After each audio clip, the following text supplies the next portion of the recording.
Assalamualaikum warahmatullahi wabarakatuh. Halo teman-teman semuanya, bagaimana kabarnya? Semoga dimanapun teman-teman berada dan rekan-rekan berada selalu sehat walafiat ya, serta tetap selalu di dalam lindungan Allah Subhanahu wa Ta'ala. Dan jangan lupa untuk selalu bersyukur. Perkenalkan, nama saya Tiana Nasolin. Saya merupakan salah satu mahasiswi Universitas Islam Negeri Sumatera Utara, jurusan Pendidikan Matematika semester 3, Fakultas Ilmu Tarbiyah dan Keguruan. Pada kesempatan kali ini saya akan membuat sebuah video untuk memenuhi tugas mata kuliah algoritma pemrograman, yang dimana video ini saya ambil tentang materi algoritma pemrograman.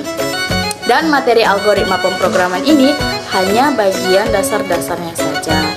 Karena menurut saya ketika kita akan mempelajari sebuah hal, alangkah lebih baiknya kita mengetahui bagian dasarnya atau step by step yang bagian dasarnya gitu kan. Kan tidak mungkin, saya contohkan kan, tidak mungkin ketika kita akan memasak sebuah telur nih, nah kita langsung menaruhkannya di atas wajan tanpa mengetahui step by stepnya gitu kan. Nah di sini saya akan memberitahukan atau belajar bersama-sama tentang algoritma pemrograman yang bagian dasarnya. Tanpa berlama-lama, yuk kita simak videonya. Cekidot. Nah, kembali lagi dengan saya. Di sini kita akan mempelajari atau membahas tentang bagian pertama dulu ya, yang bagian dasarnya itu algoritma. Apa sih itu algoritma? Algoritma adalah urutan atau langkah-langkah yang disusun secara sistematis untuk menyelesaikan masalah pada pemrograman komputer. Nah, masalah yang diambil ini adalah masalah yang berasal dari manusia yang diselesaikan pada pemrograman komputer, atau lebih enaknya disebut dengan membuat sebuah aplikasi yang dapat menyelesaikan masalah manusia. Algoritma ini ditemukan oleh Bapak Muhammad Ibnu Musa Al-Khwarizmi, atau biasanya dikenal oleh teman-teman atau rekan-rekan sekalian dengan sebutan Bapak Al-Khwarizmi. Nah, selain beliau mencetuskan algoritma, beliau ini juga mencetuskan aljabar yang biasa kita pelajari di pelajaran matematika. Selanjutnya kita akan membahas tentang pengertian pemrograman atau program. Pemrograman atau pemrogram ini merupakan sebuah kumpulan instruksi-instruksi atau biasanya disebut dengan source code yang dibuat oleh seorang programmer. Jadi secara garis besarnya begini, program ini dapat dilaksanakan atau dapat digunakan atau dapat direalisasikan dari adanya si algoritma. Jadi jika tidak ada algoritma, program ini tidak dapat dilakukan atau tidak dapat direalisasikan. Nah, selanjutnya kita akan membahas tentang analogi. Apa sih itu analogi di dalam algoritma? Kenapa harus mesti ada analogi di dalam algoritma? Jadi, analogi di dalam algoritma ini seperti berikut. Yang pertama itu harus ada masalah. Jadi, sebelum kita membuat algoritma itu pasti harus diawali dengan adanya masalah. Nah, setelah adanya masalah barulah dibuat algoritma. Nah, jadi kita simpulkan bahwa jangan pernah membuat bahwa jangan membuat algoritma tanpa adanya masalah, apalagi membuat masalah sendiri. Yang nomor dua, yang kedua itu setelah membuat algoritmanya, kemudian kita transformasikan ke dalam program komputer. Jadi dari masalah yang kita analisis itu kita bisa transformasikan ke dalam program komputer. Tadi kan di definisi algoritma itu udah saya jelaskan tadi bahwa algoritma itu kan membuat sebuah program komputer yang dapat menyelesaikan masalah manusia. Sehingga bila implementasinya itu bukan ke program komputer, berarti itu bukan algoritma. Terus yang ketiga itu analoginya jadilah sebuah solusi. Maksudnya bisa dikatakan seperti ini. Algoritma itu kan sebuah solusi dari masalah yang diimplementasikan pada program komputer. Nah, kemudian muncul nih pertanyaan, bagaimana cara mendeskripsikan masalahnya? Menurut saya itu cara mendeskripsikan masalah ke program komputer itu ada 3 cara. Yang pertama itu kita bisa merincikan masalah atau menjabarkan masalah. Misalnya kita mendapatkan sebuah klien nih, dan klien tersebut mendapatkan masalah di dalam perusahaannya. Nah, kita itu bisa menanyakan satu demi satu masalahnya di mana, dan kita itu harus bagaimana, dan seterusnya. Yang kedua, kita itu harus merincikan masalah. Setelah menjabarkan masalah, yang kedua itu merincikan masalah.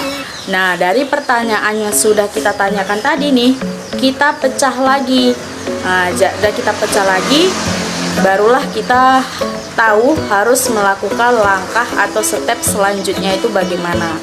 Terus yang ketiga itu membuat sarana interaksi antara si manusia dengan si komputernya.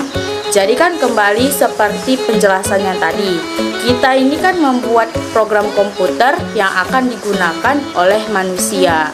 Jadi menurut saya percuma saja nih kita sebagai manusia tidak menggunakan program komputer yang sudah kita buat.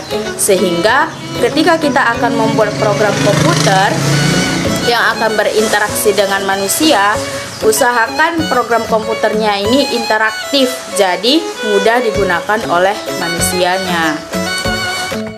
Nah, terus muncul nih pertanyaan kedua, bagaimana cara mentransformasikan masalah ke program komputer? Nah, cara mentransformasikan masalah ke program komputer itu ada 3 hal lagi gitu kan, ada 3 hal caranya. Yang pertama itu kita harus bentuk terlebih dahulu urutan-urutan masalahnya, dari apa, bagaimana, dan kita itu harus bagaimana pula, programnya itu mau dibuat seperti apa. Terus yang kedua ini bahasa pemrograman. Nah, ini tergantung si kliennya ini mau meminta seperti apa. Nah, jika si kliennya itu meminta pemrograman atau bahasa pemrograman berbasis web, maka kita bisa menggunakan bahasa pemrograman seperti HTML nih, CSS, JavaScript, dan lain sebagainya. Namun jika si klien ini meminta dalam bentuk desktop, kita bisa menggunakan Java dan lain sebagainya. Dan seandainya bila si klien ini meminta dalam bentuk mobile, kita hanya bisa menggunakan Android saja gitu. Ketiga, kita harus memahami konsep komputer. Jadi komputer ini kan pahamnya ketika kita menuliskan kodenya seperti apa, dan itu harus dibaca dengan berurutan, misalnya dari atas ke bawah, dari kiri ke kanan, dan seterusnya. Nah, setelah kita belajar di slide sebelumnya yang sudah saya jelaskan, kita itu dapat menyimpulkan bahwa yang pertama itu algoritma itu merupakan penyusunan aspek logika dari suatu pemecahan masalah tanpa melihat karakteristik bahasa pemrograman yang digunakan. Jadi kalau kita menanyakan masalah yang tadi, kita itu jangan dulu memikirkan bahasa pemrograman yang akan digunakan. Karena di sini kita itu lebih fokus menanyakan masalahnya apa yang sedang dihadapi si klien tadi, dan setelah itu barulah kita akan menerapkan masalah tersebut ke dalam algoritma dulu. Terus yang kedua itu kemudian urutan notasi algoritma itu yang merupakan hasil analisis gitu kan. Jadi kita akan membuat sebuah algoritma, pasti sebelum membuat algoritma kita sudah terlebih dahulu menganalisis masalahnya. Berikutnya urutan langkah kerja, yang ketiga nih ya, berikutnya urutan langkah kerja untuk menyelesaikan suatu masalah. Nah, di dalam urutan langkah kerja ini biasa disebut dengan notasi algoritma. Sehingga untuk mengimplementasikan notasi algoritma ini, kita bisa menggunakan untayan kalimat deskriptif, flowchart, dan pseudocode. Nah, dari ketiga notasi algoritma yang sudah saya jelaskan tadi, tergantung si kliennya ini atau orang programmernya ini mau bagaimana. Jadi dari notasi algoritma tadi itu bisa atau kita bisa pilih salah satunya, tergantung mana yang dipahami oleh si kliennya atau si programmernya tersebut.